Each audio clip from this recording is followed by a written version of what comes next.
filem Mat Kilau, walaupun baru saja 21 hari mula ditayangkan di Pawagam tetapi telah mencatatkan sejarah di mana jualannya sahaja sehingga 71 juta ringgit Malaysia. Sedikit sebanyak membuka mata masyarakat berkenaan dengan seni bela diri ataupun seni mempertahankan diri.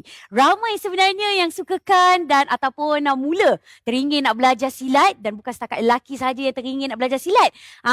Yang wanita dan juga di kalangan kanak-kanak pun mula juga untuk sign up untuk memastikan bahawa mereka mendapat aktiviti seni bela diri tersebut. Tetapi bila kita bercakap berkenaan dengan kes jenayah, dekat dalam Malaysia ni kes jenayah ni memang banyak. Lagi-lagi kes yang melibatkan wanita seperti kes penderaan, kes keganasan rumah tangga, rogol, dan mereka merasakan bahawa mangsa-mangsa seperti wanita ini adalah mereka yang lemah, yang mudah ditindas dan juga mudah untuk menjadi sasaran.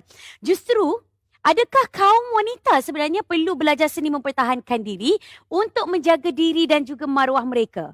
Kalau ya, kenapa masih lagi ada segelintir wanita di kalangan kita yang masih lagi ragu-ragu untuk mempelajari ilmu seni bela diri? Disebabkan itu, bertemankan saya Fiza Frizi dalam Borak Bibir Merah, kita akan membincangkan tentang topik kita iaitu seni bela diri, bela nasib wanita bersama dengan kita punya tamu jemputan. First time sebenarnya kita dapat bersua muka bersama dengan Rina Jordana Adenan. Apa khabar?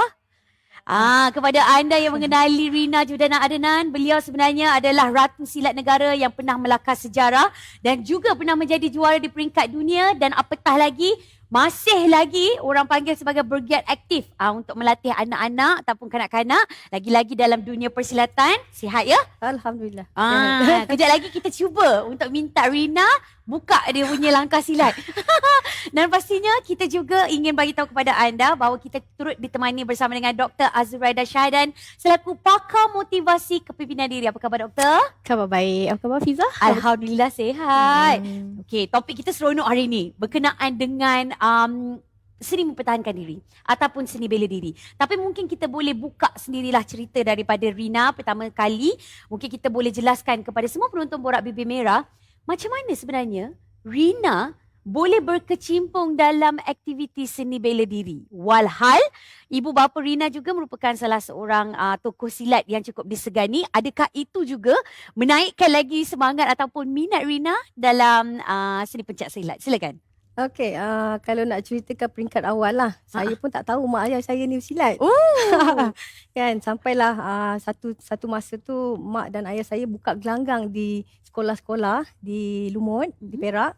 So dari situ saya mula tahu, mereka ni adalah jurulatih yang kata yang memang dah aktif lama.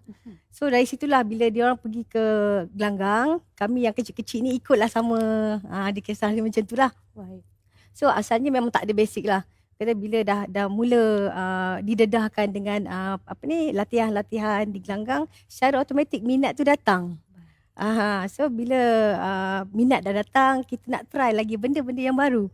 So contohnya macam bila kita dah try, dah belajar asas-asas dalam pergerakan silat.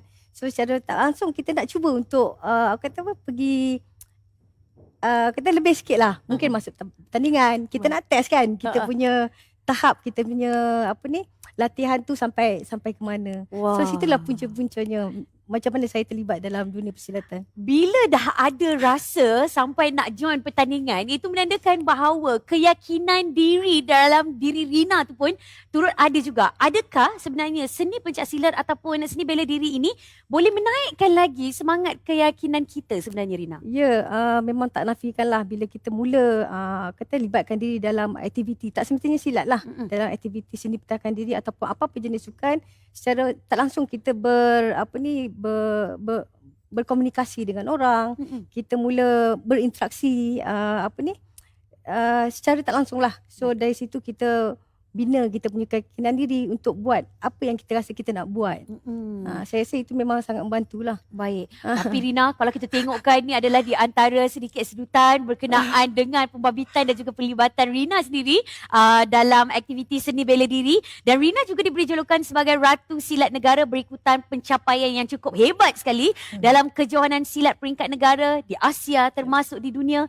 Tetapi meskipun mendapat banyak julukan dan juga pengiktirafan, perlu juga ada di antara cabaran yang mungkin boleh dikongsikan oleh Rina kepada semua penonton Borak Bibir Merah apabila Rina berkecimpung dalam aktiviti silat ni. Silakan.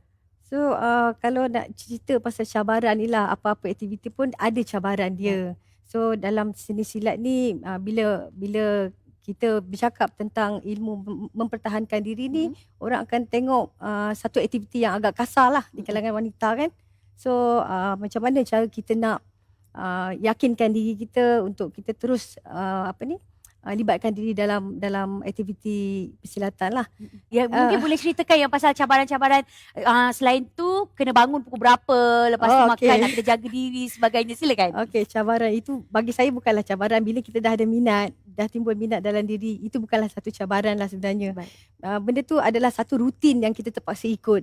Contohlah biasanya kita bangun lewat kan. So bila kita dah melibatkan diri dalam aktiviti yang melibatkan timing, melibatkan ada komitmen. Yes, komitmen, pengurusan masa.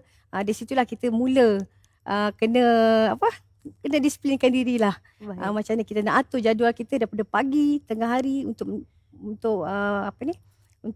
melaksanakan latihan yang dijadualkan.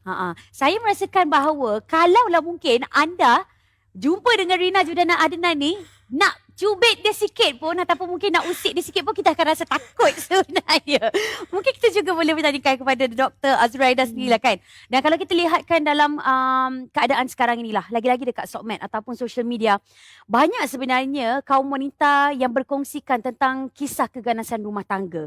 Cerita pula berkenaan dengan buli di sekolah. Belum lagi bila kita bercakap mengenai kes rogol yang makin lama makin meningkat, dan ada juga di antara kes-kes sumbang mahram yang tak diperkatakan langsung. Daripada pandangan doktor sendiri, perlu ataupun tidak sebenarnya seseorang wanita tu mempunyai seni bela diri ataupun seni mempertahankan diri walaupun sedikit, doktor? Silakan. Menjawab kepada persoalan Fiza, jawapan dia perlu kan. Kerana apa? Tapi sebelum saya menghuraikan lebih lanjut, dulu saya tidaklah orang kata sepakar kita punya Cik Rina kita, tapi saya diajar untuk melibatkan diri dalam seni mempertahankan diri ni semenjak dari sekolah rendah. So masa sekolah rendah saya masuk karate, bila sekolah menengah masuk karate, bila saya pergi overseas dulu saya tak belajar karate tapi saya kembangkan dalam seni mempertahankan diri yang lain. So masuk kubudo, masuk fencing kan. Okay, the reason is kadang-kadang parent kita tidak mengajar kita, tidak memberitahu kita mengenai elemen-elemen luar yang boleh memudaratkan kita. Sebagai contoh, mungkin ada isu-isu rogol, kan? Kadang-kadang kita tak bercakap mengenai ini dengan ibu bapa kita. Jadi kita sebagai anak, especially kalau kita dah meningkat dewasa, kita kena faham sendiri dan ambil inisiatif untuk langkah pencegahan. Jadi kat sini adalah sangat penting untuk kita sama-sama melibatkan diri dalam seni mempertahankan diri. Macam kata Rina tadi, tak kisah dia tak semestinya dalam silat kan, tapi apa sahaja bentuk seni mempertahankan diri yang boleh sekurang-kurangnya mempertahankan diri kita daripada keganasan rumah tangga, daripada keganasan yang ada di sekitar kita. Baik. Tapi sebenarnya doktor, ada juga di antara kaum wanita yang masih lagi menafikan betapa pentingnya seni bela diri dalam kehidupan mereka. Sebab mereka merasakan bahawa seni bela diri ni hanya boleh dipelajari ataupun diguna pakai oleh kaum lelaki saja. Mereka sanggup untuk meletakkan dekat dalam diri mereka bahawa tak apalah, saya terima apa sahaja adanya. Kena pukul-pukul lah. Kalau kena rogol-rogol lah. Mereka hanya reda saja. Mungkin ada pandangan daripada doktor sendiri. Yang pertama stereotype, yang kedua di dalam Islam kita tiada satu ayat pun yang ditulis dalam Islam kan, dalam Al-Quran yang mengatakan kita tidak ada hak untuk mempertahankan diri kita. Malahan di dalam surah Al-Anfal ada sebut bahawa sebagai manusia kita kena mengeluarkan kekuatan yang ada dalam diri kita untuk melindungi diri kita daripada musuh. Disebut. Makanya kat sini seni mempertahankan diri adalah sesuatu yang dipandang serius. Dan berbalik kepada faktor pertama yang saya kata tadi, stereotype.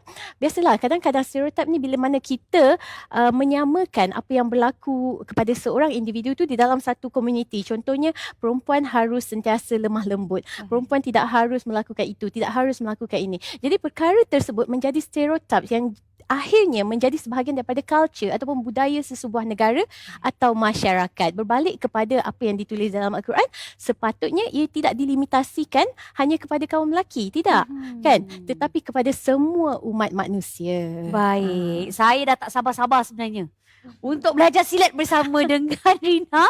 Okey, mungkin Rina sendiri juga boleh kongsikan. Adik-adik Rina pastinya juga terlibat dengan seni mempertahankan diri. Siapa sebenarnya yang memberikan galakan dekat dalam kehidupan Rina? Dan adakah sehingga sekarang Rina masih lagi bergiat aktif lagi-lagi dalam aktiviti seni bela diri dan kenapa sebenarnya masih lagi meneruskan? Okey, sebenarnya aktiviti seni bela diri ni silat lah, bagi saya silat lah. Dia bukanlah satu kata macam satu aktiviti yang ada limit time yang kita kena belajar dan lepas tu habis. Baik. Tak ada, benda ni adalah ada kesinambungan dia. Dia ada satu peringkat yang kita kena melepasi. Okey, bila sampai macam saya sendiri bekas atlet, ada masa saya fokus untuk latihan di mana saya gunakan saya punya skill tu untuk menjatuhkan pihak lawan dalam gelanggang. So itu ada ada undang-undang dia. Itu tak boleh, ini tak boleh kan. So bila kita balik pada dunia realiti, kan, bila orang kata silat, tak payahlah belajar silat, pistol ada. Oh, Sedang kan? Macam tu. Tapi tak, sebenarnya silat ni tak semua orang ada senjata kan. So kita boleh gunakan kita punya kelebihan ni di masa-masa kecemasan. Macam doktor ada cakap tadi kan, keganasan. Apa yang kita perlu buat kalau berlaku pada kita? baik. Selalunya orang yang bercakap tak perlu belajar sebab tak jadi pada dia. Kan? So bila jadi pada dia baru dia tahu macam mana dia nak buat. Itulah sebenarnya pentingnya ilmu pertahankan diri ni di kalangan masyarakat. Terutama sekali patut didedahkan dalam golongan kanak-kanak. Baik. Macam saya sendiri pun dalam keluarga, ibu bapa saya tak tekankan. Tapi bila kita sendiri melalui fasa tu kita faham. Okey, bila saya sendirilah macam bila dah habis zaman atlet, okey, saya macam berfikir sendiri, apa nak jadi dengan budak-budak ni yang sibuk dengan gadget. Baik. Okey, gadget.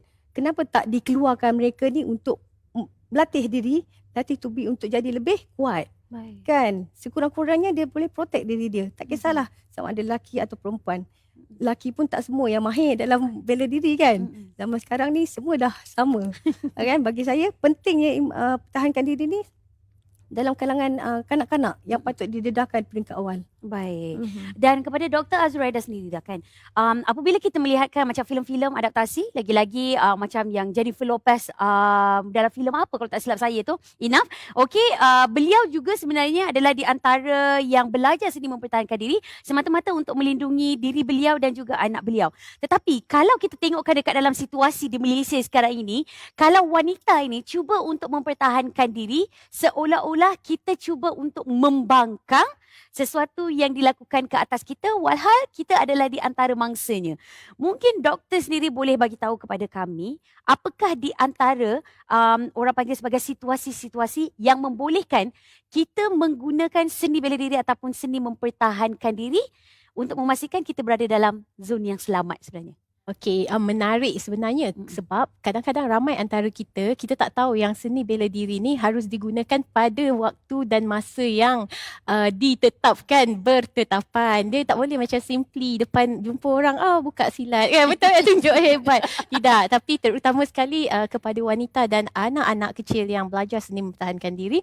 Sebenarnya dalam situasi-situasi terdesak, dalam situasi kecemasan di mana kita diserang oleh individu yang mungkin kita kenal, skop yang pertama, dan skop yang kedua mungkin tidak dikenali. Kan, kadang-kadang kita ada prejudis bila mana kita jalan di tengah malam, ada orang lalu belakang kita kan. Masa tu kita dah boleh setkan dalam minda kita untuk preparekan diri kita. Macam saya dengar Fiza cakap tadi kan, malam-malam kalau jalan seorang-seorang kadang-kadang selalu ada tu kan. Prejudis tu kan. Jadi bila ada prejudis tu, kita dah boleh siapkan diri kita untuk buka langkah apa. Mungkinlah sebenarnya tidaklah sehebat Rina, tapi kita dah tahu dah dalam kepala kita langkah seribu. Kan, at least kan, sekurang-kurangnya kita dah tahu, okey, kita pegang tangan dia, kita patahkan tangan dia, kita gigit dia, kita lari. Kita ada tindak balas. Maksudnya Betul. kita ada tindak balas segera. In case kalau jadi, apa yang kita patut buat? Habis-habis pun kalau kita tak boleh nak lawan, kalau ni habis-habis pun kita boleh lari. Sebab Betul. kita ada strength, kita ada kekuatan untuk buat benda yang untuk menyelamatkan dirilah. Baik. Ada juga di antara kalangan wanita ni yang merasakan bahawa tak tahu macam mana nak mula. Daripada umur berapa sebenarnya saya patut hantar anak-anak saya? Ataupun mungkin sekarang ni saya umur 35 tahun. Adakah sudah terlambat untuk saya belajar aktiviti seni bela diri ni? Mungkin kita boleh dengarkan pandangan daripada Rina dulu. Okey, untuk belajar silat ni dia tak ikut umur pun. As long untuk peringkat kanak-kanak lah, as long dia boleh terima arahan, dia boleh buat apa yang diarahkan, just bagi je. Even kalau kata dalam kelas tu dia nak bermain, dia nak berlari, biar dia lari. Baik. Maksudnya kita jangan limitkan dia punya pergerakan. Kita tahu kanak-kanak punya kata aktiviti, dia punya mentality macam mana, kita kena dekat dengan dia orang. Kan? So ada peringkat-peringkat dia. Mungkin remaja cara layanan dia berbeza. Okey, sama juga macam peringkat macam Fiza lah. Kalau umur yang dah 30-an nak menyertai ataupun nak mempelajari ilmu mempertahankan diri, tak ada masalah pun. As long benda tu kata apa? Boleh membantulah sikit sebanyak untuk apa yang kita perlu buat di masa-masa kecemasan. Baik. Rasa itu pun dah cukup membantulah. Baik. Dan daripada doktor sendiri, kalau kita lihatkan sekarang ini, ramai sebenarnya wanita yang minat dengan seni bela diri. Tapi ada juga di antara kita yang mempunyai skepticals dan juga stereotip sendiri bahawa ia berlawanan arus dengan jantina ataupun sifat semula jadi itu sendiri. Kita sebagai seorang wanita nak pergi gym pun kadang-kadang kita dipandang serong. Kenapa sebenarnya wanita mempunyai fikiran seperti itu? Silakan doktor. Dia sebenarnya bukanlah wanita yang mempunyai pemikiran sebegitu, tapi kita lebih dibentuk melalui culture kita, masyarakat kan, budaya kita, di mana sebenarnya dalam ilmu kepimpinan kita belajar mengenai satu konsep the glass ceiling. Konsep the glass ceiling ni adalah satu konsep yang diketengahkan yang meletakkan wanita satu level bawah daripada lelaki, dan wanita tidak layak menjadi pemimpin. Wanita tidak layak melakukan apa yang selayaknya dilakukan oleh lelaki. Jadi bila konsep ini dikeutarakan, maka kita telah ditanamkan dengan kepercayaan bahawa hanya lelaki boleh buat itu. Lepas tu saya perempuan, saya tak boleh buat saya tak boleh belajar seni mempertahankan diri ni. Kerana apa? Kerana kepercayaan yang telah ditanamkan di dalam minda kita. Jadi berbalik kepada tadi, saya tertarik untuk menjawab masih sempat ke kan untuk ni. Sebenarnya it's never orang kata it's better now than ever. Yes. Kan, dan bercakap mengenai peringkat umur tu tadi, it's very interesting sebab pada peringkat usia 4 hingga 7 tahun kita sebenarnya dah boleh exposekan, dedahkan anak-anak kita kepada ilmu seni mempertahankan diri, kerana pada peringkat umur tu anak kita dah boleh bezakan logik dan juga logical thinkingnya telah terbentuk. Jadi kalau kita mula kenalkan, walaupun tidak dalam keadaan serius, Rina, dia berlari-lari tak apa, tapi kita dah tanamkan dekat situ bahawa anak kecil ni boleh belajar ilmu. Makanya bila dia meningkat umur 7 tahun dan meningkat remaja, dia dah ada satu pemikiran, saya kena belajar mendisiplinkan diri saya melalui seni mempertahankan diri. Baiklah. Dan kepada semua penonton Borak Bibir Merah, kalau kita bercakap mengenai wanita ni, bahawa wanita yang lemah, wanita yang tak ada kudrat untuk bertindak, dan kadang-kadang kita tak tahu sebenarnya bagaimana cara untuk melawan, andai kata kita menjadi mangsa keadaan. Tetapi andai kata kalau para wanita sudah bersedia untuk menjalani aktiviti seni bela diri, doktor, adakah doktor merasakan bahawa kadar jenayah yang menjadikan mangsa adalah perempuan mampu dikurangkan dan membuatkan lelaki takut juga untuk menjadikan wanita sebagai mangsa keadaan? Silakan. Sebenarnya saya yakin, insya-Allah kan, sebenarnya setiap daripada wanita, kalau kita mampu untuk mempelajari ilmu mempertahankan diri, walaupun tidak banyak, orang kata sedikit, kan, dan kita mampu bila berlakunya situasi yang tidak diduga tu datang dalam kehidupan kita, kita mampu fight, basically logically thinking lah kan, dia memang akan menurunkan kadar jenayah, termasuklah kadar keganasan rumah tangga. Dia bukanlah nak kata macam ni Fiza, bukan nak kata kita nak bagi suami kita takut dengan kita, tidak. Tetapi kita nak bagi tahu kepada pasangan kita, you don't try macam tu kan. I know what you know. Macam tu kan lebih kurang. Jadi kalau dia nak naik tangan kat kita, kita tahu macam mana nak tepis kan. Jadi dekat situ mungkin kita boleh mengelak. Sebab tu orang kata dalam langkah prevention, salah satu adalah mempertahankan diri kita selain daripada melarikan diri dan juga Yes. mendapatkan Yes. bantuan daripada awam. Tak adalah pula kalau mungkin kita tengah duduk rehat-rehat tu kita pergi cakap, "Bang, dah basuh kain ke belum?" Kalau abang tu belum basuh kain, kita buka kita punya silat langkah ke apa semua tak ada. Bully tu. Itu boleh. Itu ya, berbalik tadi kata tu ada masa-masa tertentu yang kita boleh keluarkan kita punya Kita kehebatan. Skill. Macam saya lah Fiza kan. Macam pengalaman saya sendirilah. Bila kita melibatkan diri dalam masyarakat lah. Saya pun bukan fokus pada silat pun. Saya ada masyarakat yang lain jugalah. Bila saya melibatkan diri dalam aktiviti sukan-sukan yang pertahankan diri ni, macam Fiza kata tadi, memang lelaki tak berani nak dekat.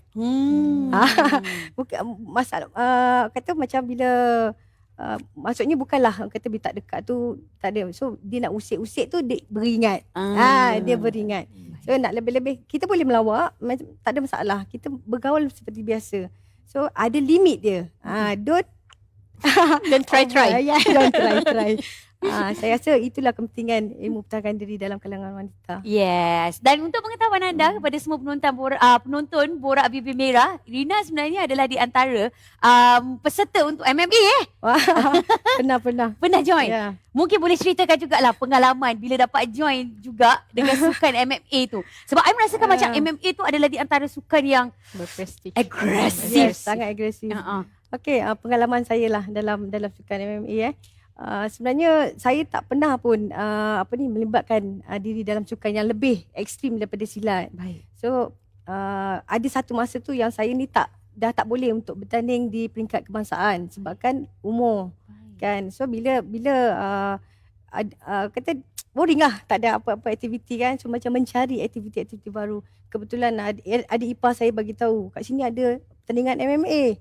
Why not try kan? Sebab saya pun masa tu tengah prepare untuk kebangsaan, tiba-tiba tak dapat main kan. So dia macam geram, eager tu nak berlawan tu kan. So dia kata saya pergi buat pendaftaran. Semua yang barisan urus setia tu agak pelik. Kenapa datang seorang? Sebab selalunya orang datang by group, team.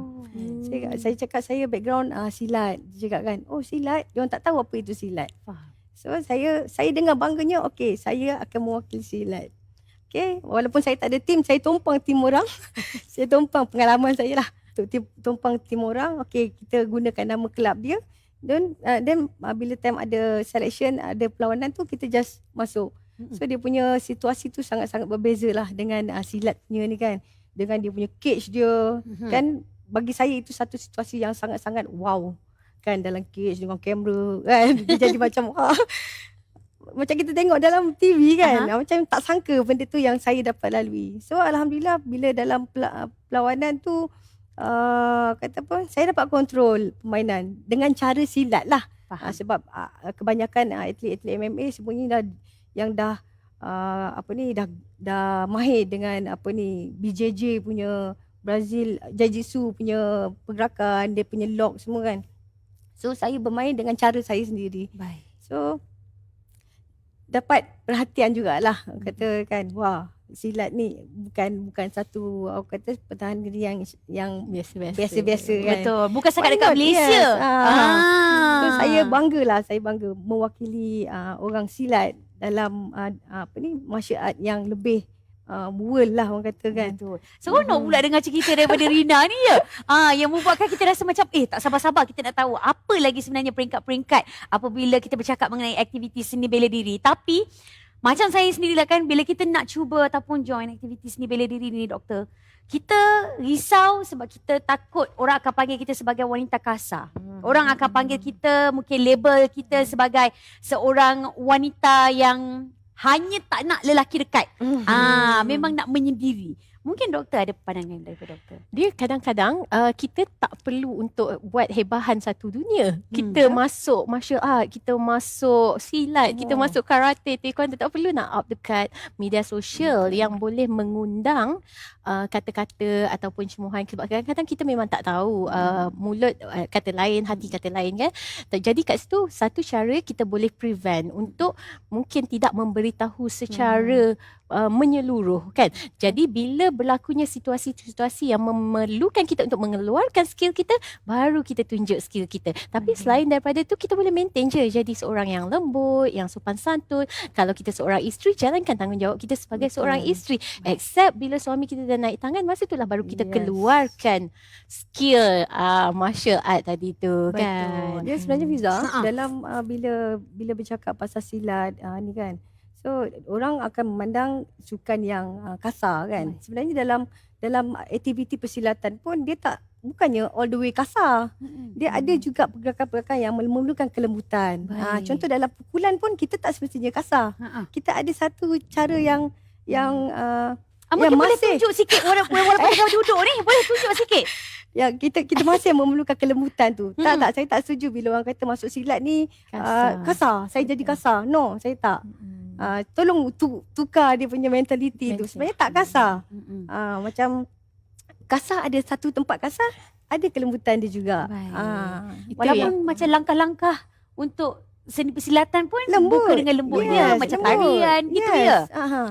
Tu saya tak setuju lah bila orang cakap belajar silat ni adalah satu sukan yang kasar yang kata perempuan tak boleh nak masuk kan. So, macam saya tak berbalik kepada stereotip tadilah sebenarnya bila kita ada stereotip perempuan ni associate dengan lembut, perempuan ni associate dengan pink, perempuan ni associate dengan duduk rumah memasak sahaja, kena buat kerja rumah. Padahal pada zaman Nabi Rasulullah SAW dulu, Rasulullah SAW yang buat banyak kerja, yang melakukan kerja-kerja rumah kan. So basically stereotip tersebut yang menggagalkan kita kan, yang menyebabkan orang nampak macam silat ni hanya untuk lelaki. Perempuan yang masuk silat akan jadi kasar, akan jadi macam lelaki. Lepas tu end up jadi tomboy, jadi itu, jadi ini kan. So toward the end, go back to kita punya stereotype. Baik. Dan mungkinlah juga Rina dan juga doktor boleh kongsikan bersama dengan kami kelebihan lain selain daripada dapat melindungi diri kita ataupun mungkin dapat meningkatkan lagi jati diri kita, dapat meningkatkan lagi kita punya keyakinan diri apabila kita dapat belajar aktiviti seni bela diri. Kita mulakan dengan doktor. Silakan. So basically kalau saya dulu saya melibatkan diri dalam fencing yang komodo tu sebab saya nak naikkan satu keyakinan diri. Basically memang keyakinan diri akan naik sebab kita rasa macam kita hebat lah, walaupun sebenarnya ilmu tu ciput je tapi bila ada orang nak lawan, aku ada ilmu ni. So keyakinan diri kita akan naik. Yang kedua sebenarnya buat kita jadi berdisiplin kan. Bila satu disiplin tahap tu dia ada banyak tahap disiplin kita ada disiplin tahap asas dan disiplin tahap banyak kan. Jadi disiplin tahap asas tu membuat kita rasa macam kita kena on time, kita kena pergi kelas, praktis, benda-benda tu lah insya-Allah. Saya nak tambah sikit. Kata dia punya situasi dia. Maksudnya kalau kata kita belajar silat, apa yang doktor cakap tadi, apa tadi? Boleh naikkan keyakinan diri, disiplin. Okey, sekarang sibuk orang nak berdiet. Nak diet sana, potong makan sini, potong minum manis kan. Pergi lagi operation lain. Operation sana, operation sini, pergi Korea kan. Saya rasa kalau dia melibatkan diri dalam aktiviti persilatan, kita ada pergerakan-pergerakan yang kita buat. Maksudnya kita akan kita akan tambah kita punya stamina. Okay, dengan aktiviti-aktiviti yang kita buat. Tak semestinya kita dengan langkah saja. Dia ada berlari, dia ada drill dia yang kena buat, ada tendangan, tumbukan yang kita kena buat. Aktiviti fizikal. So secara tak langsung benda tu akan membantu kita untuk burn kita punya kalori dalam badan. Seterusnya kita dapat membantu untuk mengurangkan berat badan. So saya cakap kat Fiza tadi, kalau umur Fiza ni kalau nak join tak ada masalah. Tak semestinya kita nak jadi kuat, kita nak jadi gagah. Kita nak sihat sebenarnya. Betul. Dapat senaman. Senaman. Kita fikir benda ni adalah senaman. Pergerakan yang kita buat adalah untuk membantu kita melancarkan peredaran darah kan, dengan kita punya kekuatan kita. Itu kan satu package yang komplit saya rasa. Baik. Saya terlupa nak sambung satu lagi sebenarnya the advantage of martial art. Namanya pun arts. So sebarang bentuk arts, sebarang bentuk seni dia memberi impact kepada minda kita mengenai ketajaman dan fokus kita terhadap sesuatu. So basically kita akan jadi lebih fokus, kita akan jadi lebih, minda kita lebih tajam lah. Ini based on the research lah, proven research. Saya based on pengalaman saya lah bila dalam gelanggang. Bila dalam gelanggang waktu kita tengah berlawan kan. Kita first kali kita akan menghadap kita punya musuh lah kata kan. Okay. First kali yang kita nak kena kontrol ialah diri kita sendiri. Okay. Sebelum kita nak berlawan dengan orang, kita kena lawan dengan perasaan kita sendiri. Kat situ kita akan build up kita punya keyakinan untuk kita berhadapan dengan orang. Baik. Jadi kepada para wanita yang tengah menonton kami untuk borak bibir merah berpantang ajar. Betul ke? Risau pula ya. Lepas ni ramailah penonton-penonton kita di kalangan kaum wanita yang akan sign up untuk aktiviti seni bela diri untuk mendapatkan kelebihan-kelebihan yang disebutkan oleh doktor dan juga Rina tadi. Dan kepada anda semua diam tak diam, sebenarnya kita telah pun hampir sampai ke penghujung program Borak Bibir Merah. Jadi kita juga ingin mengucapkan berbanyak terima kasih kepada Rina sebab sudi berkongsikan pengalaman dan juga intipati berkenaan dengan seni bela diri, dan terima kasih juga kita ucapkan kepada Dr. Azraida kerana sudi menceritakan berkenaan dengan keseronokan dan juga pengalaman beliau sendiri join aktiviti seni bela diri. Dan kepada anda semua, kalau kita tahu bahawa golongan wanita ni adalah di antara mangsa jenayah yang paling ramai berbanding dengan kaum lelaki, adakah disebabkan kita lemah? Adakah disebabkan kita mudah ditindas ataupun disebabkan kita ni sebenarnya mendapat stereotip ataupun mentaliti bahawa kita ni boleh dipijak bila-bila masa saja. Kalau kita tengokkan di Dada Ahbab, setiap hari ada je kes jenayah yang melibatkan kaum wanita sebagai mangsa. Malahan kes-kes yang berprofil tinggi juga melibatkan wanita sebagai mangsa. Dan adakah anda ingin menjadi mangsa yang seterusnya? Pastinya tak. Jadi kepada anda semua, kalau kita tak boleh menjamin 100% keselamatan diri dan anak-anak kita, pelajarilah serba sedikit ilmu seni mempertahankan diri. Setidak-tidaknya kalau kita tak boleh nak lawan, kita boleh lari. Okay. Dan kepada anda semua, diharapkan anda dapat memilih mengikut kesesuaian diri anda dan juga menggunakan teknik ini jika perlu sahaja. Jadi kepada anda semua, terima kasih kerana menyaksikan Borak Bibir Merah. Sehingga kita berjumpa lagi. Saya Fiza Frizi. Assalamualaikum.